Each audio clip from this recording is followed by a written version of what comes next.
sincère, Dieu t'aidera. Toutes les personnes qui ont des faiblesses et qui ont des mauvaises habitudes, il ne faut jamais justifier tes mauvaises habitudes. Il faudrait que toujours tu puisses dire que c'est mal et Dieu t'aidera.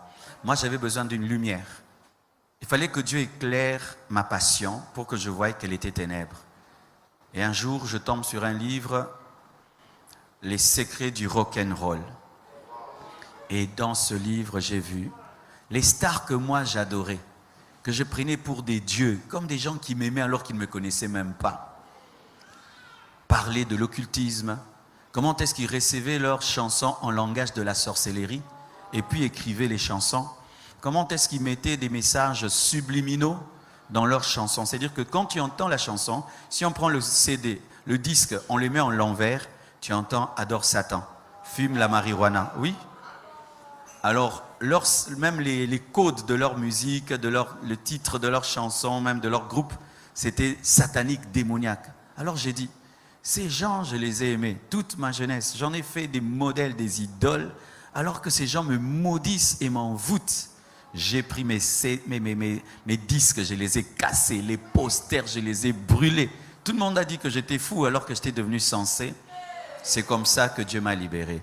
C'est-à-dire que la sincérité, et lorsque tu permets à la lumière de Dieu d'éclairer tes mauvaises habitudes, et tu vas les dégoûter. Tu vas dégoûter. Tu vois, quand une maison est sale, mais tout est noir, vous ne voyez pas. Mais quand on est clair, alors vous voyez.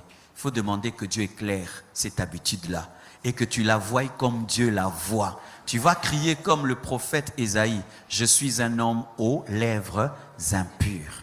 Toutes les choses que nous comprenons et tolérons, c'est parce qu'elles ne sont pas éclairées. Le jour que tu vas te voir comme Dieu te voit, tu vas être dégoûté de toi.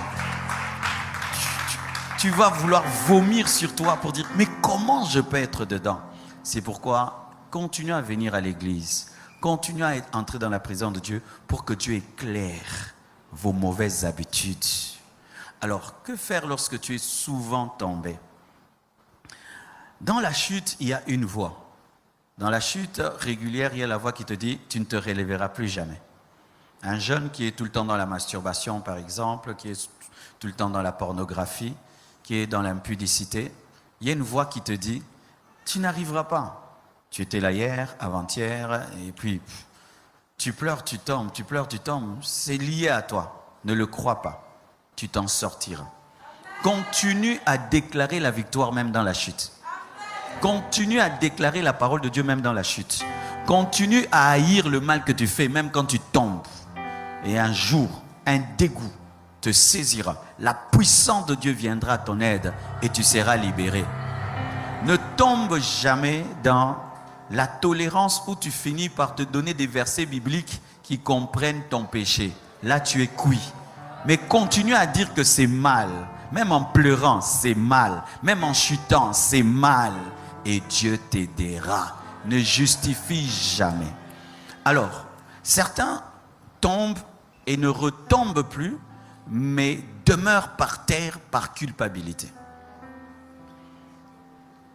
Sur ton chemin, tu as avorté par exemple, et tu ne l'as jamais plus fait. Tu as demandé à Dieu pardon, mais tu as avorté. Personne ne sait, mais toi tu sais que tu as avorté. Ça va faire que quand tu veux prier, une voix te dit, oh, avec ce que tu as fait. Quand tu veux servir, oh, avec ce que tu as fait.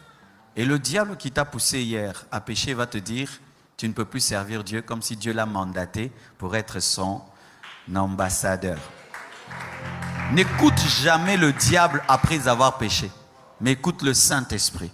Quand tu écoutes le diable après avoir péché, tu vas te pendre comme Judas. Mais si tu écoutes le Saint-Esprit après avoir péché, tu vas demander pardon comme Pierre.